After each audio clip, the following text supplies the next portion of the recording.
Are you ready for the quantum age? Humanity's next step in evolution? Dream Vision 7 Radio Network invites you to the extraordinary platform of evolutionary voices for the quantum age. Let's explore. Learn more about this upcoming age where we bridge science with spirituality. Where potentiality meets reality. Where we take compassion into action.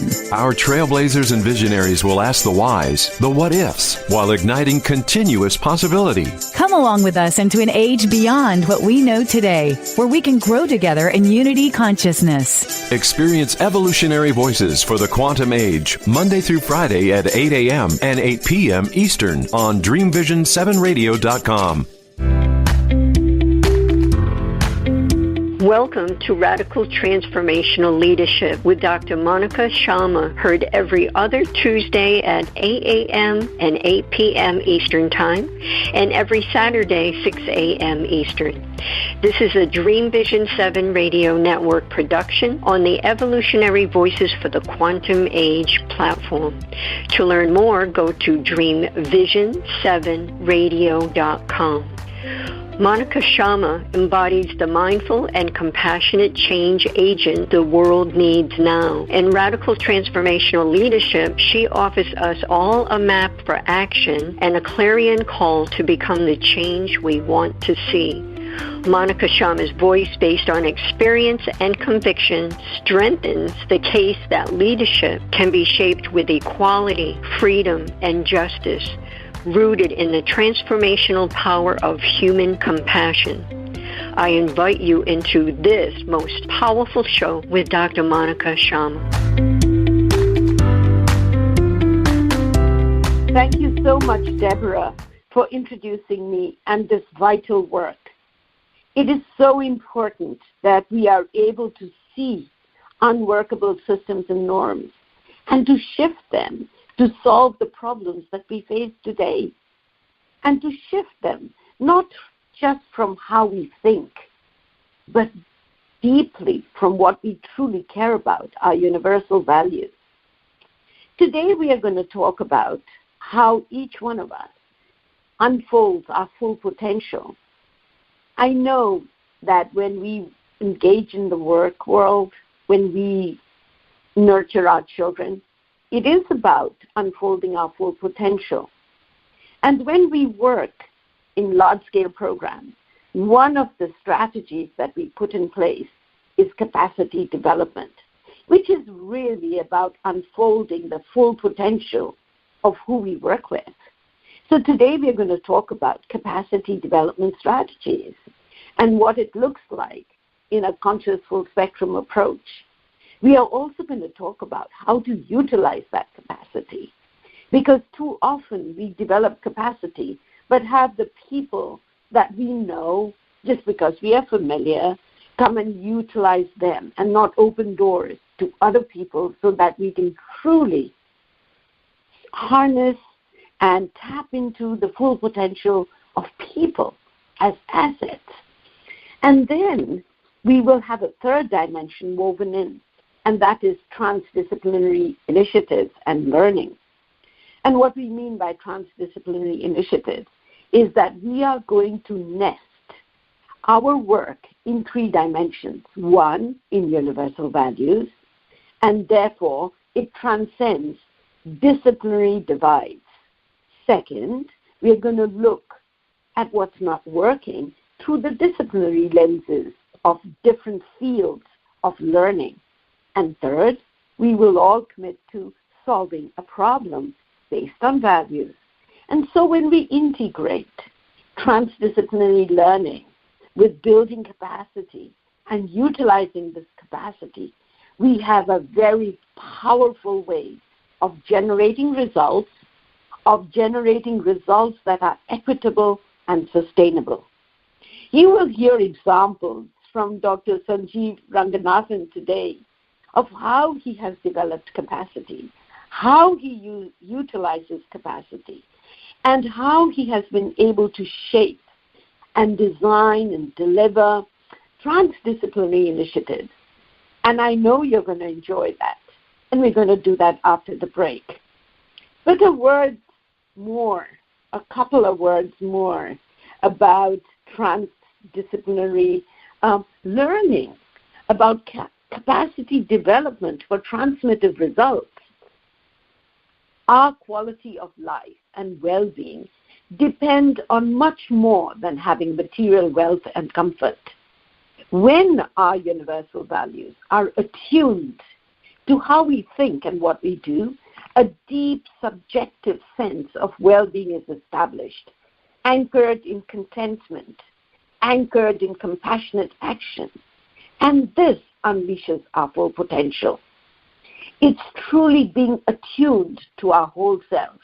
Attunement is a word that we've borrowed from the world of music, the world of resonance, and it's a word that we now use in leadership development, because we know that being attuned to one another is being deeply connected and being able to look at our thought patterns in a far more dynamic way, in a way that unleashes our full potential, in a way where we are not attached to our opinions, our positions. Not that we shouldn't have an opinion, but how can we develop our capacity, our own strengths, our own assets in a way that we can be dynamic and participate in the joy of life in a totally different way. You know, when we work on our full potential in the broadest picture, our capacity to participate includes our own quality of life, being able to manifest our capabilities, our health, our literacy, our capacity to actively participate in social and political spheres and pursue what we deeply care about. This way of thinking about capacity development and utilization of transdisciplinary work rejects the current worldview held by some beings, some human beings, which is that we act out of self-interest. No. As human beings, when we activate our full potential, we work far, far beyond self-interest.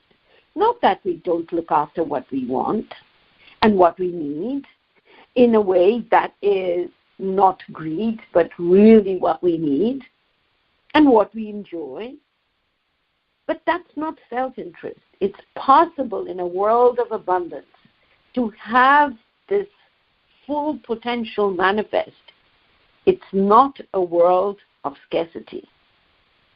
But opportunities must also be made as we develop these capacities for people to express these literacies and capacities within society. You know, in the world that I have worked, which is the United Nations, and with governments and with aid agencies around the world, and by aid, I don't mean aid during a disaster only. I mean people who give aid for development purposes. We sort of have a very dry and technical definition of capacity development, but I think it's useful to just engage with that. What do you think? I think, as listeners, it may sound a little sort of dry, but I invite you to listen to it, okay? So capacity development is a process by which people, organizations, and society as a whole unleash, strengthen, create, adapt, and maintain the capacity we've developed over time. And capacity development addresses three dimensions: the individual human dimension, organizational dimension, and broader institutional capacity. It's very close to the way you and I look at unleashing our full potential. And when we do that in institutions and through large-scale strategies, we call it capacity development. It's very important that we have people-centered capacity development. And what I mean by that is that we need to be very clear what we are developing capacity for. You know, too often we develop capacity for our pet theories. We develop capacity for programs the way we see it. We do not unleash the full potential of those who are providing services and those who are receiving the services.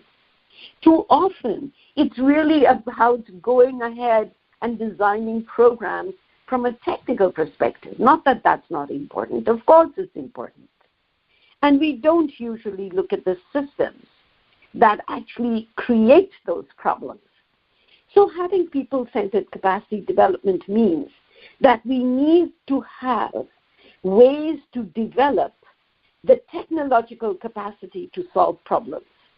But we also need to develop the competencies for management, for formulating policies, for making decisions that are equitable and sustainable.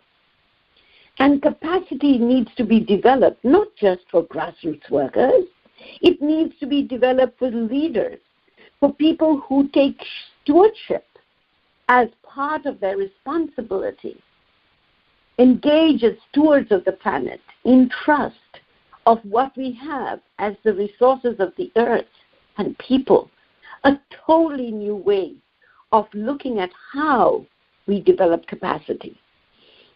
The conscious full spectrum approach, which we've talked about in the last few sessions, is a very useful framework to look at the kinds of capacity we need to develop. The first is that we can unfold our inner potential in a way that transforms what we do by looking at the unworkable norms. So we call that inner space inner capacity. When we can transform unworkable norms, change behaviors, develop competencies for management and formulating policies and making decisions, we call that competency. And then we need skills, our know-how of how to do things for our, technological capacity to unfold.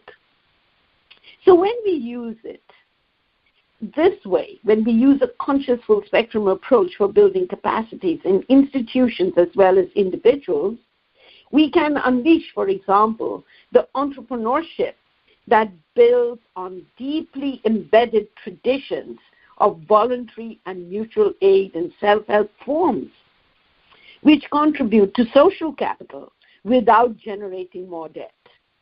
And I do want to repeat this point because you will hear in Sanjeev's example this point, that this approach of developing a full spectrum, conscious full spectrum capacity is about unleashing our full potential based on universal values, transforming systems and norms, solving a problem.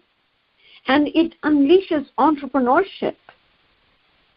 And you realize that most of you as listeners and most of us in the world, we believe in voluntary work. And why do we do that? Because we care. So we value supporting others. We value, ways of supporting people on self-help, their own realization. And this is a way of developing capacity without getting into more debt. And applying this deeper understanding of capacity development can generate entirely new perspectives and responses to governance, to current financial and economic systems. For example, we, embarked on a process of looking at this in the area of trade, which assists people in developing human and institutional capacities based on universal values for formulating new policies, effective negotiation, and informed participation based on equity and sustainability. And so today we will not go into the domain of trade. We are going to work on the education sector and largely in the world of technology, because those are the examples that Sanjeev is going to bring up. How he has been able to look at shifts that have occurred in the world of consulting, in the world of IT, in the world of programming, and how those shifts have supported other shifts, the way in which youth professional youth engage, the way in which